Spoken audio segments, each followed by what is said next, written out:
அனைவருக்கும் வணக்கம். 5ஆம் வகுப்பு கணக்கு பயிற்சி நூலிலிருந்து தொகுத்தறி மதிப்பீடு தான் நம்ம இன்றைக்கி பார்க்க போகிறோம். முதல்ல இந்த சதுரத்தினுடைய சுற்றளவு கேட்குறாங்க. சதுரம் அப்படின்னா 4 பக்கம் சமமாக இருக்கும். சுற்றளவு அப்படின்னும்போது 4 பக்கனுடைய கூடுதல் தான் சுற்றளவு. இப்போ ஒரு பக்கம் 8 சென்டிமீட்டர்னாலும் 4 பக்கம் அதே 8 சென்டிமீட்டர் தான் வரும். அப்போ 4 8 32 சென்டிமீட்டர். ரூபாய் 200க்கு சரியான பண மதிப்பு வகைப்பாட்டினை தேர்ந்தெடு.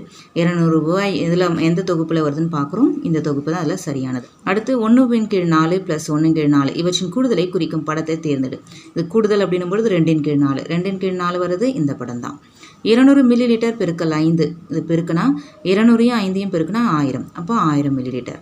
இவற்றில் பெரிய பின்னத்தை தேர்ந்தெடு. இதில் பெரிய பின்னம் எது அப்படின்னா இங்கே பகுதிகள் எல்லாமே சமமாக இருக்குது. அப்போ தொகுதியில் எது பெருசோ அதுதான் பெரியது. அப்போ 7/8.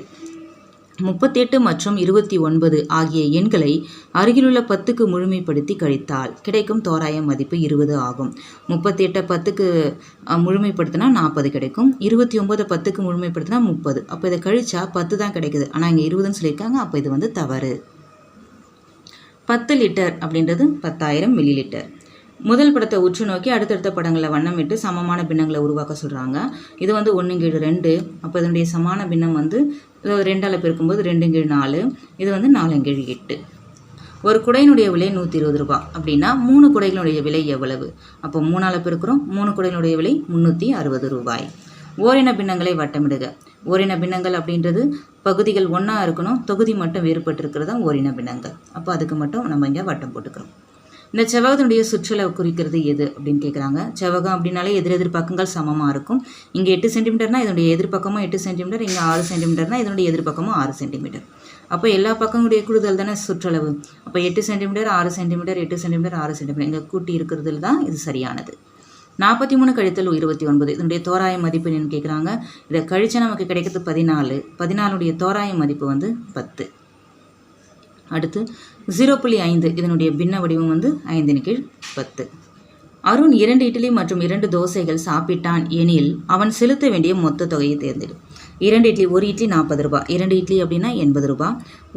ஒரு தோசை 140 ரூபாய். 2 தோசை அப்படின்னும் போது 280, சேர்த்தா 360. அப்போ மொத்த தொகை 360 ரூபாய். பொருந்தாததை வட்டமிடுக. இதில் இந்த ஏபிசிடினுக்கு நம்ம எண்கள் போடுவோம் இல்லையா? இது மாதிரி ஏக்கு 1, பிக்கு 2, சிக்கு 3 இந்த மாதிரி எண்களை போட்டுக்கிறோம். இந்த எழுத்துக்களுக்குரிய எண்கள் தான் இங்கே கொடுத்துருக்காங்க. இதில் நெட் அப்படின்றது தான் தவறாக இருக்குது. ஏன்னா டீக்கு 20 வரணும், ஆனால் இங்கே 19 கொடுத்துருக்காங்க. அப்போ இதுதான் தவறானது. 3 லிட்டர் 250 மில்லிலிட்டர் என்பது 30,250 மில்லிலிட்டர்னு சொல்லியிருக்காங்க. இது தவறு. இந்த 3 லிட்டர் 250 மில்லிலிட்டர் அப்படின்னா 3,250 மில்லிலிட்டர்னு தான் வரணும். இங்கே கொடுத்துருக்கிறது தவறு. 2/5 + 2/5 கூட்டினா 4/5. இது சரி. வேற்றின பின்னங்கள் ஓரின பின்னங்களாக்குக. இப்போ இங்கே 20 வருது.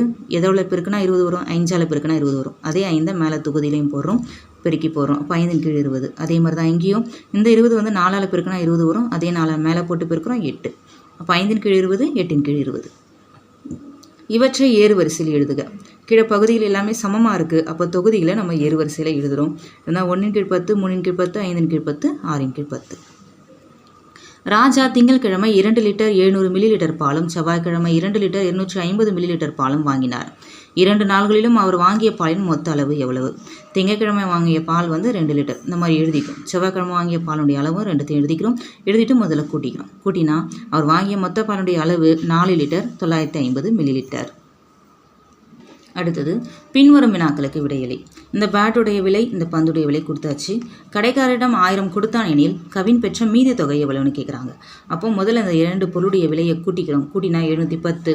அப்போ கடைக்காரர்கிட்ட கொடுத்தது 1000 ரூபாய். 1000ல் 710 கழிக்கிறோம். கழிச்சா 290. அப்போ கடைக்காரர் கொடுக்க வேண்டிய மீதி தொகை 290 ரூபாய். நீளம் 5 மீட்டர் அகலம் 3 மீட்டர் உடைய ஒரு செவ்வக இடத்தின் பரப்பளவை தேர்ந்தெடு. பரப்பளவு அப்படின்னாலே நீளம் பெருக்கல் அகலம். இப்போ நீளத்தையும் அகலத்தையும் பெருக்குனா 5×3 15. இப்போ 15 சதுர மீட்டர். கொடுக்கப்பட்டுள்ளவற்றுள் சிறிய பின்னத்தை தேர்ந்தெடு. இதில் சிறிய பின்னம் எது அப்படின்னு பார்க்குறோம். இதில் ஈஸியாக கண்டுபிடிக்கிறதுக்கு ஒரே வழி என்னென்னா அந்த பின்னத்தை பார்க்குறோம். இப்போ இதில் 10ல் 5 பாதி இருக்குது. இதில் 8க்கு 5 பாதியை விட அதிகமாக இருக்குது.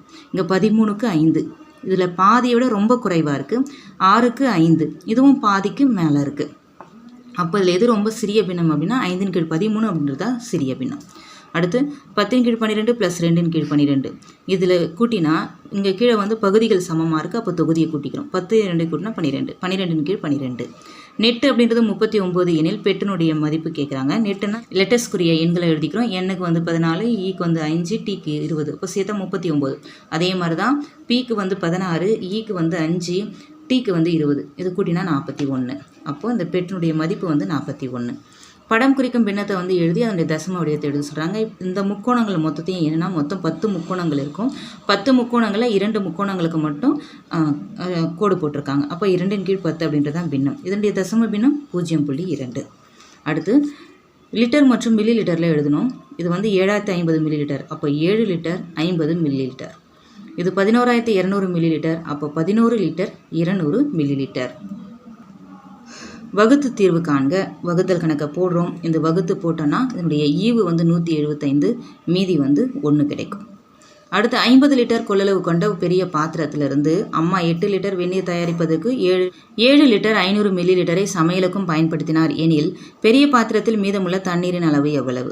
முதல்ல பயன்படுத்தியதை பார்த்துக்கிறோம். பயன்படுத்தியது வந்து வெந்நீருக்கும் சமையலுக்கும் பயன்படுத்தியிருக்காங்க. வெந்நீருக்கு 7 லிட்டர் 500 மில்லி லிட்டர், சமையலுக்கு 8 லிட்டரை பயன்படுத்தியிருக்காங்க. முதல்ல அதை நம்ம கூட்டிக்கிறோம். கூட்டினா 15 லிட்டர் 500 மில்லி லிட்டர் கிடைக்கும்.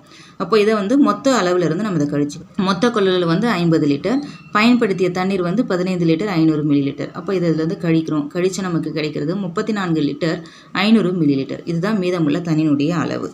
அடுத்து எண் வரிசைகளை நிறைவு செய்கிறோம்.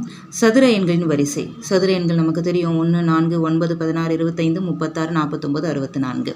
இதில் முக்கோண எண்களின் வரிசை வந்து 1, 3, 6, 10, 15, 21, 28, 36. அடுத்து பகா எண்களின் வரிசை 2, 3, 5, 7, 11, 13, 17, 19. எண் வரிசையில் விடுபட்ட எண்களை தேர்ந்தெடு. இங்கே வந்து எல்லாமே வந்து கூட்டல் 3 வந்து கூட்டிக்கிட்டே போகிறாங்க. 3 எண்களாக கூட்டிகிட்டே போகும்போது 12, 15, 18, 21, அப்போ அடுத்து வந்து 24, 27. அதுதான் சரியானது. ஒரு ஜாடியில் 3 லிட்டர் 500 மில்லி லிட்டர் பால் இருக்கிறது எனில் 8 ஜாடிகளில் உள்ள பாலின் அளவு எவ்வளவு? ஒரு ஜாடியில் 3 லிட்டர் 500 மில்லி லிட்டர் இருக்குது. அப்போ 8 ஜாடினும் போது நம்ம 8ஆல் பெருக்கிக்கிறோம். 8ஆல் பெருக்குனா 28 லிட்டர் நமக்கு கிடைக்குது. பொருந்தாததை தேர்ந்தெடு. இதில் பொருந்தாதது என்னென்னு கேட்குறாங்க. முதல்ல அதை பெருக்கிக்கிறோம். 24 100 பெருக்குனா 2400, 12 200 பெருக்குனா 2400, 48 50 பெருக்குனா 2400, 34 70 பெருக்குனா 2380 வருது. அப்போ இதுதான் பொருந்தாது. ஏன்னா இது எல்லாத்துக்குமே 2400 தான் வருது. இங்கே மட்டும் மாறுபட்டு வருது. அதனால் இதுதான் பொருந்தாது. 17.5 பின்ன வடிவம். 17.5 பின்ன வடிவம் வந்து 175/10. 1/5 சமான பின்னம் அல்லாததை தேர்ந்தெடு. சமான பின்னம் அப்படின்றது வந்து எது அப்படின்னு நம்ம இதில் கண்டுபிடிக்கிறோம். 10ன்றது தான் சமான பின்னம் அல்லாதது. 97 - 84. இப்போ இது வந்து கழிச்சா 13 கிடைக்குது. இதனுடைய தோராய மதிப்பு வந்து 10. இங்கு உண்மை மதிப்பு தோராய மதிப்பை விட உண்மை மதிப்பு வந்து 13, தோராய மதிப்பு 10. அப்போ இதை விட இது வந்து அதிகமாக தான் இருக்குது. அதிகம். 9630 வகுத்தல் 9. அப்போ வகுத்து மீதி ஈவு எழுதுகிறோம். அப்போ இது வகுத்தா நமக்கு வகுத்தா வந்து ஈவு வந்து 1070, மீதி வந்து 0. மீப்பெரு பொதுமடங்கு கண்டறிந்து ஓரின பின்னங்கள் ஆக்குக. பொதுமடங்கு கண்டுபிடிக்கிறதுக்கும் தனித்தனியாக 4 தனியாக 6 தனியாக போடலாம். அப்படி இல்லைனா இந்த 2 எண்களையும் ஒன்றா சேர்த்தும் போட்டுக்கலாம். ஒன்றா சேர்த்து போடும்போது 2, 2, 3 வருது. அப்போ இதை மொத்தமாக பெருக்குனா 12. அப்போ இந்த 12 இங்கே 12ன்னு போடும்போது 12 எத்தனை முறை வரும்னு பார்க்குறோம். 3 முறை. அதே 3 வந்து மேலே பகுதியிலையும் தொகுதியிலையும் ஒரே மாதிரி இருக்கிற மாதிரி தானே போட்டு பெருக்கணும். பகுதியில் 3 வந்தால் தொகுதியிலையும் அதே 3 போட்டு பெருக்கிறோம். 9/12. இங்கே 12 வந்து 6ல் வந்து 2 முறை வரும். அதே 2 மேலே தொகுதியிலையும் போட்டு பெருக்கிறோம் 4. அப்போ 9/12, 4/12 அப்படின்றதா சரியானது. 2 மீட்டர் நீளமும் 15 மீட்டர் அகலமும் கொண்ட ஒரு அரங்கின் தரைக்கு தள ஓடுகள் பதிக்க ஒரு சதுர மீட்டருக்கு 200 ரூபாய் செலவு ஆகும் எனில் தள ஓடுகள் பதிக்க ஆகும் மொத்த செலவை காண்க. இது வந்து செவ்வக வடிவ அரங்கு உடைய நீளம் பெருக்கல் அகலம். அதாவது முதல்ல வந்து அதனுடைய பரப்பை நம்ம கண்டுபிடிச்சிட்டு அதுக்கப்புறம் எவ்வளோ ரூபாய் ஆகும்னு பார்த்துக்கலாம். முதல்ல பரப்பை கண்டுபிடிக்கணும்னா இது செவ்வக வடிவம். பரப்பு வந்து நீளம் பெருக்கல் அகலம். நீளம் 20 மீட்டர், அகலம் வந்து 15 மீட்டர். அப்போ ரெண்டுத்தையும் பெருக்குனா 300, 20யும் 15யும் பெருக்குனா நமக்கு 300 கிடைக்கும். அப்போ 300 சதுர மீட்டர். ஒரு சதுர மீட்டருக்கு 200 ரூபாய் ஆகும் அப்படின்னா 300 சதுர மீட்டருக்கு எவ்வளோ ஆகும்? அப்போ 300 பெருக்கல் 200. இந்த 300யும் 200யும் பெருக்கிக்கிறோம். பெருக்குனா 60,000. அப்போ 60,000 ரூபாய் செலவாகும். அடுத்து ஒரு பெட்டியினுடைய நீளம் 20 சென்டிமீட்டர், அகலமும் 20 சென்டிமீட்டர், உயரம் வந்து 10 சென்டிமீட்டர் எனில் அப்பெட்டியின் கன அளவை காண்க. கன அளவுக்கு ஃபார்முலா நமக்கு தெரியும். கன அளவு வந்து நீளம் பெருக்கல் அகலம் பெருக்கல் உயரம். நீளம் வந்து 20, அகலமும் 20, உயரமும் 10. அப்போ இதை எல்லாத்தையும் போட்டு பெருக்கிறோம். பெருக்குனா 20, 20, 10 போட்டு பெருக்கும்போது 4000 கன சென்டிமீட்டர். நன்றி.